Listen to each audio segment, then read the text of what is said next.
welcome to Soulflow TV again, everybody. It's your host with the most. Okay, so a young lady issued a challenge to me. She said that I should go back to school and learn about Miss Lou because I don't know anything about Miss Lou. And I'm willing. I'm going to take up the challenge. I just want her to tell me which school exactly in Jamaica do I go to learn about Miss Lou comprehensively. Because everything I know about Miss Lou, I saw watching Miss Lou on TV while she actually was on TV.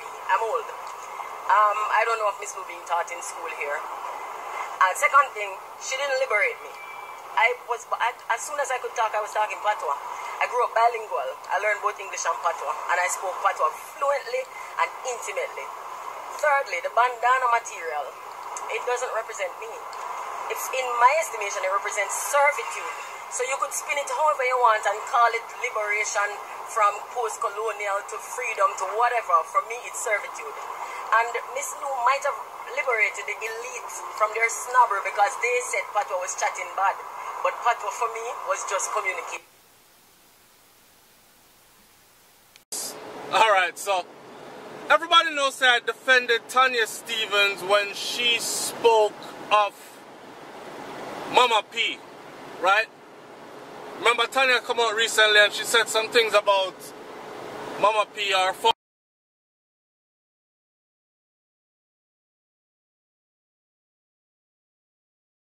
Prime Minister, our first female Prime Minister and only one since to have sat in that position as a female. You know, people held Mama P, regardless if it was PMP or JLP, there were certain people that on both sides of the political aisles held Mama P at an angle, or I should say at a level then where you would look at her and say, it doesn't matter if she's JLP or PMP, she was the first woman to achieve certain things. Even Vybz Kartel put her in our song as a example of a woman then, the kind of woman that he would be into. And I saw he would encourage the girls, females, women to be, you know, high achieving like Mama P, like Lisa Hanna, them kind of woman there. So when Tanya came out and said stuff about Mama P because people were saying, oh, we're going to miss her and all this, and she said, Tanya said, she never did nothing good for the country, and me don't go miss her. Matter of fact, good riddance. A lot of people bash Tanya Stevens for saying that.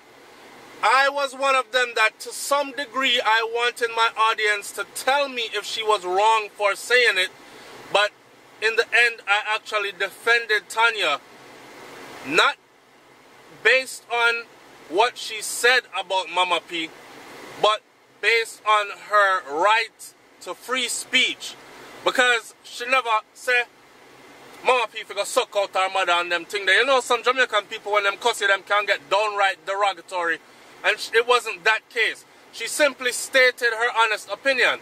Now, I see where Tanya Stevens is, right now she's defending ISHAWNA. ISHAWNA said something the other day about she don't wear a tablecloth like Miss Lou. She put that on her Instagram, and you know, ISHAWNA was skimpily dressed. And on the note, I defended ISHAWNA also recently when ISHAWNA, may I segue into what I really want to say now. Defended ISHAWNA also when she came out with the equal rights thing because I was saying that she never said, man, for just go down there and do that. She said, matter of fact, she said that you don't have to do it because there's something tight like so and so. And you know me, I say you can deal with that only. But if you're back now, no use. And if you are the one that's always asking women to do that, then by right, the woman should be able to ask you to do the same, return the favor, right? And I say, I totally agree. I wouldn't want my daughter to do things to man when I tell her what to do, and she can't tell the man them what to do either, or expect to ask for that same favor in return. If you think it's something derogatory, or if you think it's something nasty and dirty, then don't ask a woman to do it. And if you think it's something nasty and dirty, then me know say you not go on and do it for yourself. So why ask somebody else to do something dirty and nasty? Anyway, after that, here is Tanya.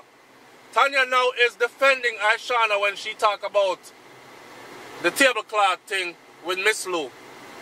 And I said, Miss Lou is such an iconic figure. Right? I myself learned a lot from Miss Lou. Miss Lou is such an iconic figure that I knew that this was going to be a controversial statement, and it was going to bring a lot of backlash to ISHAWNA. But right after that, you notice that ISHAWNA dropped a tune with Vybz Kartel. And who is more controversial than Kartel himself? Somebody said to me, Soflo, you know, I honestly believe, sir, ISHAWNA linked with Kartel, and Kartel being the king of controversy as he is, Kartel probably tell her, say, yo, just drop it on Instagram and say, me know wear a tablecloth like Miss Lou. Because you know them people are stay ready, them are going to yam up themselves and go on like them want to crop up concrete and kill you once you say anything about any cultural icon, right? And she went ahead and did it, and boom, and that controversy behind that came. I mean, I'm looking at the thing from all different angles, from inside and outside. And where Tanya Stevens stands, Tanya, see, I'm a big advocate for free speech, right? I'm a big advocate for free speech, and I believe that as long as you're not downright derogatory, disrespectful, I feel you have every right to say exactly how you feel. Now, after listening to Tanya say what she had to say, I must admit I was a bit taken aback by her saying, Miss Lou never liberate me. From me born, me I speak. As soon as I was able to speak, I was speaking Patois. And I'm saying, and I grew up bilingual, speaking Patois and English. And I'm thinking, yeah, I grew up bilingual, speaking Patois and English also. But for her to say, the way how she said Miss Lou never liberate me, that's like me saying Nanny of the Maroon never liberate me. Or Paul Bogle never liberate me. Like, you understand what I'm saying? If what you were speaking when you were born was frowned upon, and we're not talking about just in Jamaica, but on a global scale, and there was this one individual that came, took that burden upon themselves to educate people, to soften them then, to understanding, to make them feel less threatened, to kick down doors on your behalf, so that years down the road, when you spoke that language, that you would not be looked at as scoundrel, as scum of the earth, as lower than. Rather, you would be looked at as cool. I want to learn to speak like the Jamaicans do. I love when they say stuff like, you know, and then imitate how we talk. It was people like Miss Lou that did that. And we can't take that away from her. So I'm kind of taken aback by Tanya saying that. And in the same note, I'm not holding anything against Tanya, but I'm going to say this. I want my audience to talk to me about this. I'm going to say this. Sometimes, you see, certain things are better off left alone, unsaid. Now, I notice certain things. Like, when Mr. Footer Hype take up social media, like full time, me say yes. See that? Like everybody, first them curse all the vloggers them, and then them, the whole of them turn vloggers themselves. See, Mr. Vegas turn full-time vlogger. Mr. Vegas himself is in everything that is dancehall as far as discussion goes. You better live up. He might play a song and he might say, you better live up, you know, and I better stand for something, because some people out there, them not live up and them not stand for nothing. And I'm thinking, this is so, like, you're trying to clean up your dancehall thing and still make it sound churchical. I don't know. I mean, if you're in a dancehall, you're in a dancehall, and if you're in a church, you're in a church. You know what I say? And then again, I'm the same person too that says, remember when people used to bless the dance before the dance start, and them time the dance did nice, because you know, say, the DJ used to say, every man in here right now go find a woman. And them slow down the song, them and start play some souls, we call it, or some love music, or some slow tune. And you know you can whine for a girl, or bubble for a girl, or she can bubble for you, or you can get close and intimate. And the bass line now drops so rapid and so heavy, like boom, boom, boom, boom. Like in a straight dancing, juggle dance up, dancehall, where you can actually whisper something in a girl's ears and you know, so you know. But things and times have changed. So, to see people like Mr. Vegas, then I don't know. But I'm not straight too far from the topic. It leads into that though, with these people. I don't know. What I'm going to say is, I don't know if Tanya is actually seeking attention. But to me, now, that's what it actually seems like. And then again, who am I to judge? She's probably really not seeking any attention. She's probably just using social media to voice her opinion on something, being who she is. You know? So, I don't want to take with that right from her also. Coming from where I'm coming from, doing SoFlo TV, and getting a lot of disrespect along the way. I mean, I get a lot of support. I get way more support than disrespect and haters. So I can't give too much attention to the haters them. But I understand the hatefulness of certain people.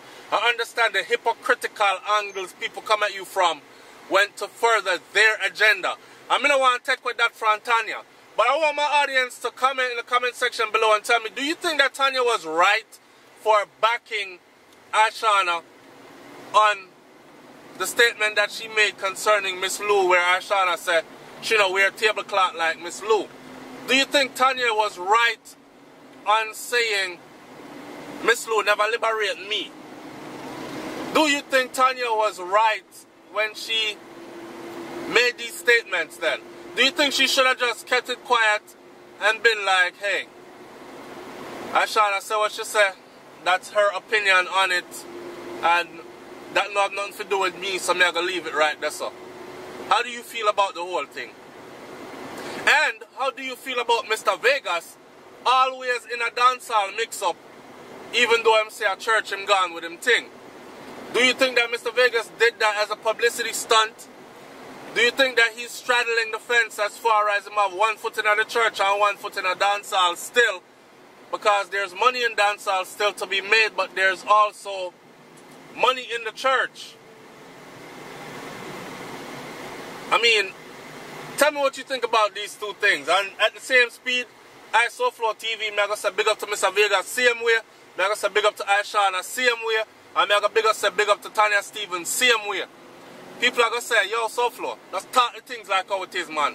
And stop straddling the fence. Me, I'm not straddling the fence. Those who know me know. When me ready to talk out completely against something, I will. In this case, I really don't feel it's my place to talk out 100%. I feel more it's my place to create dialogue, to provide the platform, which is SoFlo TV, and then to have my audience meet me here on SoFlo TV, and we can discuss Mr. Vegas' place in a dancehall versus in the church, how it look right now, how I'm always in a dancehall mix-up even though I'm say a church him gone, and also talk about things like how Tanya is backing ISHAWNA and the things she said concerning Miss Lou, and did she have any right to say so, or was she right or wrong? Do you disagree or agree? It's SoFlo TV, man. Like, comment, share, subscribe. Out a road me there. This is another driving vlog, and I am up out of here. I'm going to pick up brains from work. See you? I'm out. Peace.